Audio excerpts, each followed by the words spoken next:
would you say that this is, at least in the first 5 years, largely good luck because the entire world grew from 2003 to 2008? Well, I've heard that argument, but actually it is true that the entire world grew. But, you know, the acceleration of the world economy was much less than the acceleration of the Indian economy. And if you take the period of growth, when I last looked at the numbers, I mean, the world economy may have grown about 0.7 percentage points faster. The Indian economy grew more than 2.6 percentage points faster. Okay. So it was a period of global boom, but I think the Indian growth recovery was much beyond the global boom. Okay. Well, we'll take our point. The first 5 years clearly were, excellent years of growth. But, the second half, the second set of 5 years from 2008-9 to 2013-14, while many of the years we have, something like 7% growth, it falls to about 5.5 in 2012-13 and in 2013-14 to 6.4% GDP. Do you think that the second 5-year term of the UPA was guilty of artificially boosting growth through higher fiscal deficits, higher bank lending, and not recognizing the writing on the wall that was coming to us from the global growth story? No, I think, let me put it differently. You know, there's no question that UPA 1 showed a growth rate of, I think, 8.9% or something like that. Okay? Yes. Against that, UPA 2, the growth rate was 7.4. Now, remember that UPA 2 was also the period when you had the Eurozone crisis. So just as we say that, the global boom helped a little bit in the earlier years, the Eurozone crisis would have had a negative effect in the second period. Okay? Yes, yes. Even so, the growth rate in these new numbers in the second period, that is UPA 2, yes, is a growth rate of 7.4%. Yes. Now, I mean, the present regime, we don't have the numbers for the current year. Yes. But everybody has been using, even the official side, have been using numbers like 7.3%. Yes. If you end up with, say, 7.3% in the current year, then the the NDA government's record in 5 years will be 7.2. So in that sense, even UPA 2 will be better than NDA 2. The other thing, I buy that average. The last couple of years, remember, you said you forgot to mention, or rather you did mention, but you didn't highlight. The growth went down to 5.6, but then it started to recover. Now, the thing is, when you have a long boom, there's a tendency after a long boom to have a slowdown. Yes. And then the slowdown is usually used to correct some of the excesses that might have occurred during the boom. Yes. And some of this excess lending stuff, Raghuram Rajan had rung the bell in 2014. Yes. That there's a real problem. Yes. So I think if that had been corrected earlier, we would have had less difficulty now. No, Mr. Ahluwalia, I take your point that, even after the dip in 2012-13, growth rate picks up in 13-14 and 14-15. I take your point on that, but just watch the other figures that have come from the real sector, and we didn't need the real sector report to tell us that. 2008-9, fiscal deficit, okay, it's a bad year, it's a year of the great financial crisis. Fiscal deficit jumps from 2.5% in the previous year but, to 6%. Sir, let me finish. 6.5% the next year, 2009-10, not a crisis year. 4.8% in 2010-11, not a crisis year. 2011-12, 7% GDP growth, 5.9% fiscal deficit, not a crisis year. I mean, this is unforgivably high deficits. Hold on. Let's step back. Yes, sir. First, the deficit going up in 2008, 2009 was a conscious reaction to the threat of a global recession. Okay? You can argue whether we should have done it or not done it. But believe me, at that time, when the whole world was teetering on the brink of a recession, when the heads of government of 20 countries had got together in October or something to create the G20 at the summit level, Yes. where everybody was saying we need fiscal stimulus and monetary stimulus. It would have been madness not to have a stimulus. So talking mindlessly about high deficit without recognizing that the high deficit is in response to a truly exceptional situation doesn't make sense. Now, secondly, you say the next year was not a crisis year.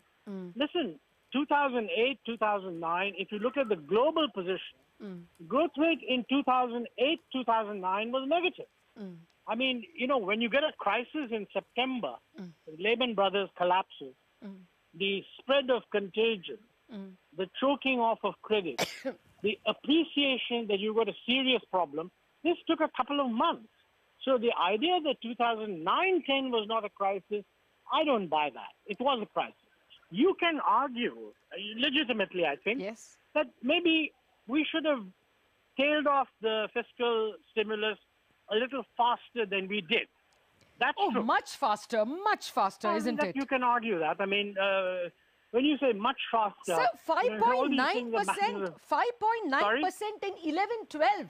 That comes on the back of a previous year growth of 10.8%, and 11-12 itself, it's a 7% GDP. I mean, 5.9 is pretty unpardonable, isn't it? I don't... I mean, well, look, those are... What happens to a fiscal deficit at any given time is essentially a judgment that the finance ministry has to make. In that particular case, you know, what really happened was that there was a decline in revenues. And you have a difficult, you can have two different views. That is, when you're getting off the high deficit regime, how fast do you do it? Yeah. I agree. Even the government then did try to get off it. What you're saying is they should have done it faster. On the whole, I agree with that. But, you know, you're now talking about the last 2 years. Yes. So when you're looking at the performance of a government which has been there for 10 years, and, you know, to my mind, yes, the last 2 years there were problems. Look, we said that ourselves, that there were problems. Yes. But take a government as a whole, it's a pretty damn good record. As a matter of fact, except for China during that period, that whole period, Yeah. India was the fastest growing economy. And you know, in the immediate aftermath of the crisis, I mean, let me tell you that the IMF had done a report on India in the year 2009. Okay? And the IMF had said that, look, you've slowed down in 2008, 2009. We are projecting that you will slow down further in 2008, 2009. Actually, we recovered. Yes. So the question is, would it have been better to slow down further, or would it have been better to make sure that you can put the economy back on a recovery path? All said and done, I don't disagree with the view that the fiscal deficit should have been brought down faster. But, you know, to go on and on about the fiscal deficit without qualifying it by looking at the exceptional circumstances in which it increased is not, in my view, a very sensible way of doing it. Well, Mr. Ahluwalia, sagacity lies in knowing when an extraordinary situation is confronting the country. And the UPA was a government of many intellectuals, many, you know, internationally renowned economists such as yourselves. So I wouldn't quite forgive not being able to see the writing on the wall for 3-4 years in a row. And mind you, the other point... What do you mean? What do you mean 3-4 years? Where's the 3-4 years? Yeah, 6%. I read out the fiscal deficit numbers to you. I read out the fiscal deficit numbers to you 5 years in a row. Don't talk about the fiscal deficit numbers. Look at the objective global situation. The objective global situation is that in 2009, 2010, you've got negative growth. In 2010, 2011, the economy picks up a little. By the way, by then we are reducing the deficit. 2011-12, you got a Eurozone crisis. I mean, Greece is exploding and so on. So quite frankly, I don't actually disagree that we should have got off the fiscal stimulus a little bit. But to say that for 4 years, a whole lot of economists missed everything, I mean, you know, hindsight is a wonderful thing. Yes. But please, no, I agree with you. I agree with you. Hindsight is a wonderful thing. But, you know, on several years, the GVA is higher than the GDP, indicating that subsidies were very high and indirect tax collections were low. Now, that also is irresponsible, isn't it? Your GVA is higher than the GDP in at least 3 or 4 years. No, because let me explain. First of all, GDP, GVA is a real measure of production and income. Yes. GDP at market prices is a different concept altogether. So when you say subsidies, it is true, and this was really the problem of the fiscal deficit also. We didn't raise petroleum prices. Okay, I think I was saying at that time that we should. It's not easy to do. The political system in our country does not make it easy to raise petroleum prices. I agree. But as a result, we had a sort of a hidden deficit, which was met by issuing oil bonds. Correct. If you ask, since I recommended it then, I would certainly say now, we should have raised petroleum prices. Yes. But yes, you were handicapped. Handicapped by the fact that the government depended on the CPM and on Mamata Banerjee's support, and she wouldn't allow you to raise. I take your point. I don't want to point fingers at anyone, because while some people are very loud, the truth is no politician wants to raise petroleum prices. Okay. No, I accept that you all were very statesman-like in your last year. And you all did raise prices. Let me just finish. We did start raising petroleum prices, which was a big change. I agree. I agree that it was very statesman-like in 2013-14 in the face of a general election to start raising prices. I give you credit for that. But now can you accept responsibility for something else? Because of this 4 or 5 years of continuous 6.6, 6%, 5.9, 4.8 fiscal deficit, you left the country behind with double-digit inflation continuously for 4 or 5 years. Is not that the UPA's fault? Look, inflation definitely did become too high. And, any government, when they look at a period, would look at what were the strengths and what were the weaknesses. And there's no question that inflation did become a problem. Part of the problem, frankly, is that our political class doesn't understand this. But, if you don't jack up petroleum prices and you run a hidden fiscal deficit, all that happens is the general level of prices goes up. Yes. So we need a huge educational effort. Yes. Amongst the political class generally. I don't mean any one part. Yes. Generally. Yep. There isn't good appreciation of that, and every government will find that difficult. Yeah. No, well, to be fair, both the UPA and the NDA have accepted the MPC. It started off in the UPA regime and it got legislative form under the NDA. So perhaps the responsibility of low and stable inflation has been accepted. But I want to come to another point that probably allowed the UPA to enjoy or give the country a 10% growth in 2011-12 and generally 7.4% growth in your second term. That was also because of what is very clear now, reckless bank lending. Should not that also have been a responsibility of both Mint Street and the government? Well, look, there's no question that, if you look at the history of any boom, a boom usually consists of a genuine upswing, then a somewhat exaggerated, irrational exuberance. Yes. Every fellow thinks that he can go and invest. Bankers also become a little loose, and they feel that whatever happens, you can lend and projects will work. And then you get a bit of hit on the head, things start slowing down and you have to make a correction. So, some of that is quite normal. In that sense, frankly, when we appointed Raghuram Rajan in 2013, he did a terrific job. He highlighted this issue. And by 2014, it was very clear that this was a problem. Now, I'm not blaming any one government or not, but, the truth of the matter is we're just talking about fixing some of these problems through the IBC, etc., which I think good initiatives.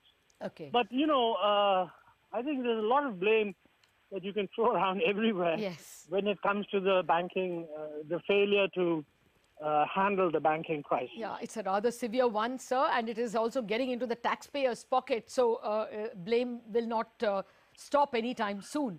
especially when large corporates default on their loans. But now, as you look at the past 10 years, especially the second term of the UPA, what are your lessons as an economist? I mean, wear your economist hat, not a UPA hat or an NDA hat. As an economist, are we wrong in aspiring or trying to get double-digit growth because the potential output appears to be more around 7%?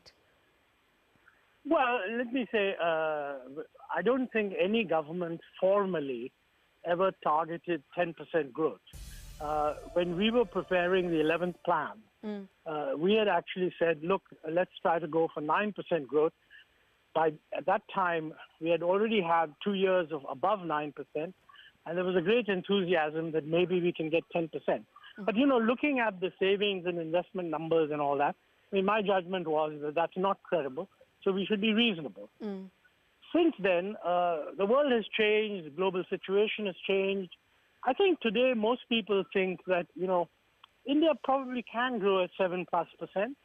I mean, unless you make some big mistakes, you know, 7+% is possible. And I think most people feel that, you know, if we really get our act together, yes, we could do better.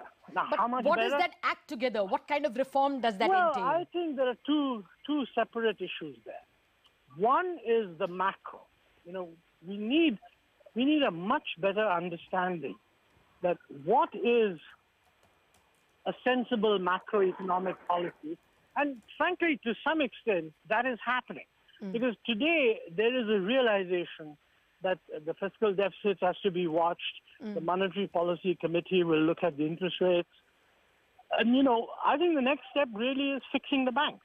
Yes. Right now, in my mind, to my mind, that is the single most important thing to get done. Okay. So what would you say? So what would you say is the mantra in terms of numbers? What is good behavior in terms of numbers? Should we be very strict about a 3 to 3.5% fiscal deficit, 5% inflation, 2%, 2.5% current account, and most importantly, not more than 14-15% credit growth? Is that how we should look at it? What would be your big numbers that future governments should watch out for? Well, you know, I mean, I'm not looking at these numbers on any daily basis, but definitely just if you just kind of trigger broad thoughts, I would certainly say that we ought to be targeting 8% growth. I think that's something we can do. Yes. You know, you can always say, why not 9? But I say, let's get to 8 first. No, I don't want 9. I thought 9 is what created the mischief. Well, we didn't. We targeted 9, but we remember, give us credit, we targeted 9 at a time when for 3 years the economy grew at 9.5. Yes. But we recognize that this is an unsustainable boom. So right now, I would say, by the way, I don't know what the target is because we stopped having targets. Yes. You know, there is no, to my mind, we stopped having a planning commission, yeah. Well, I mean, the Niti Aayog could be doing it too, but you know, they've said different things. Yes. At one stage, they talked about 8 to 10%. Then they said 8% plus. So I don't know what they're targeting, but we should be clear that the policies we're putting forth are based on certain targets. Now, as far as the current account deficit is concerned, you know, my guess is that something a little above 2% is quite sustainable. We can finance it through long-term flows. Yes. For a very short time, if it went above 2%, maybe it can be financed. But anything more than that becomes a serious problem. And right now, it looks as if it's more than that. Yes, so it's heading towards 2.7 to 3. Yeah, no, you would consider that a danger. That is clearly a problem. Oh, right. Now, I think, you know, the simplistic approach is cut down expenditure. Yeah. And the danger with cut down expenditure is that you cut down things like health and education and all the rest of it. Yeah. And you won't cut down untargeted subsidies. I mean, look, today, for example, the total fertilizer subsidy, I mean, most agricultural economists will tell you that if you get rid of the fertilizer subsidy and convert it into investment in agriculture, the country will be hugely better off. Okay. But is there a single politician willing to say that in Parliament? No. There are huge problems with agriculture that we need to address. Yes. But, you know, we keep talking about credit, but then what we do is loan waivers. Now, if you're going to do loan waivers, you're going to kill the credit culture. Mr. Ahluwalia, the king of all loan waivers happened in 2008, sir. No, let me say, that was not the... I wasn't in favor of it, by the way. And fair enough. that doesn't matter. You're right, it happened then. But that's not the first loan waiver. Yeah. Unfortunately, every 5 or 6 years, we seem to have had them. Now, what is really bad in the present situation is, fortunately, the central government isn't announcing loan waivers. Yes. But the state governments are happily announcing loan waivers. Now, question is, can they afford to pay for it? No. If they're not going to pay for it, is the central government going to bail them out? If they are going to pay for it, what are they going to cut? Okay. So, frankly, I don't think these things are focused. I mean, no chief minister feels under any compulsion to answer this question. And I'm not referring to chief ministers of any one party. Yes, sir. In fact, the way the system is going, I'm sure most political advisors are advising chief ministers. Yes. They saw our loan waiver announced kar dijiye. Okay. And somehow or the other, it will be taken care of. Yes. I tell you, if the rest of the world, gets the impression that the states are going to drive us nuts, I mean, there'll be no credibility. The only test of fiscal credibility is if you let some states go bankrupt. Oh, no. In other words, if you don't bail them out. All right. Mr. Ahluwalia, are we ready to do that? Okay. No, well, I guess not. Mr. Ahluwalia, it was a pleasure speaking with you. Thank you very much for taking this call. It is very clear that great economists give much sounder advice when they are in the opposition, and perhaps find their advice not taken when they give it when they are in power.